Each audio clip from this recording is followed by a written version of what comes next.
This is a quick tutorial on how to do your science graph. So the first thing you need to do is click right up here in the name of it, and you're going to change it to your name, your first name. So mine would be Megan.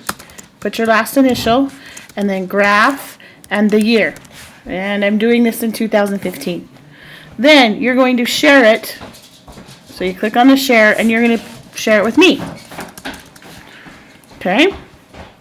Now, I already own it, so I'm not going to share it with me. You are going to go not in A1, because remember that's just a blank. Go to A2, and this is where you list all your different independent variables that you did. So let's say I did what my daughter did a few years ago, and I tested how fast things melt ice. So when she did that, she did sugar, and she put salt, she put ashes on it, and some soil, and she did cayenne pepper. Because, you know, it's hot in your mouth, so she thought it'd be hot on the ice cubes. And she had a constant, not a constant, she had a control, which means she just had an ice cube that she just let melt. Now, she measured it in how many minutes it took to melt.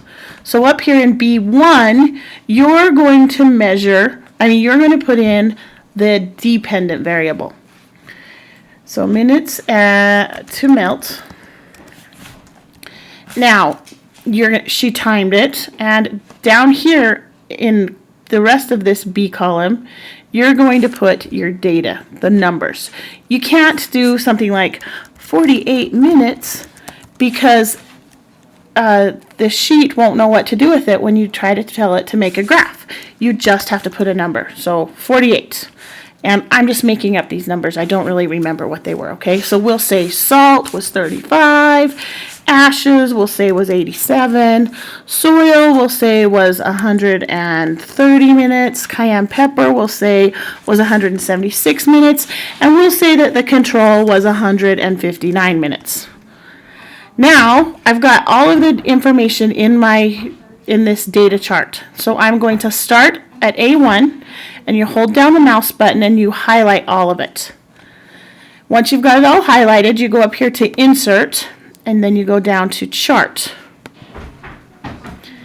Now you're going to have this nice little chart editor pop up, and for my class you need to choose either a column graph or a line graph. I am going to choose a column graph. Once you've got that chosen, you don't need to worry about chart types. Go over here to Customization. On the title for a science graph, it needs to explain what is happening. It needs to include the independent variable and the dependent variable. So I'm going to say how different substances is always a good word to use, affect, make sure you use the A, because effect with an E is the result. Affect is what it does to it. How different substances affect the melting rate of ice. Okay, and the only thing on a science graph that you capitalize is the first letter.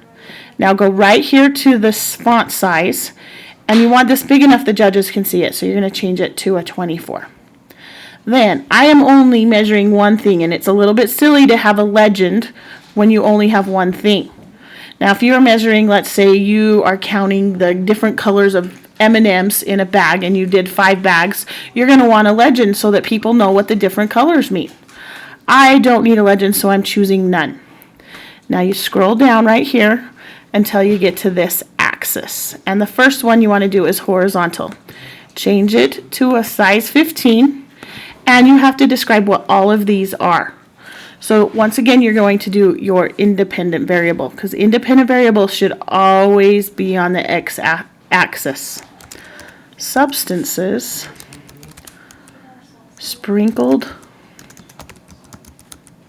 on ice. Okay, now I've got this done. When I click off of it, it appears right here. All nice. Now I need to change this one a little bit.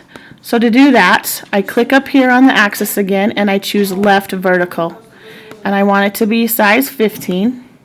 And I think minutes to melt is a pretty good description of what this is. Now, if I was doing something else, I might need to say height of bubbles measured in centimeters. Something like that, because you got to be really specific so they can look at your graph and understand what it means. Now, I've done all the customization I need to do. I am done with this, so I can actually hit insert and my graph is done.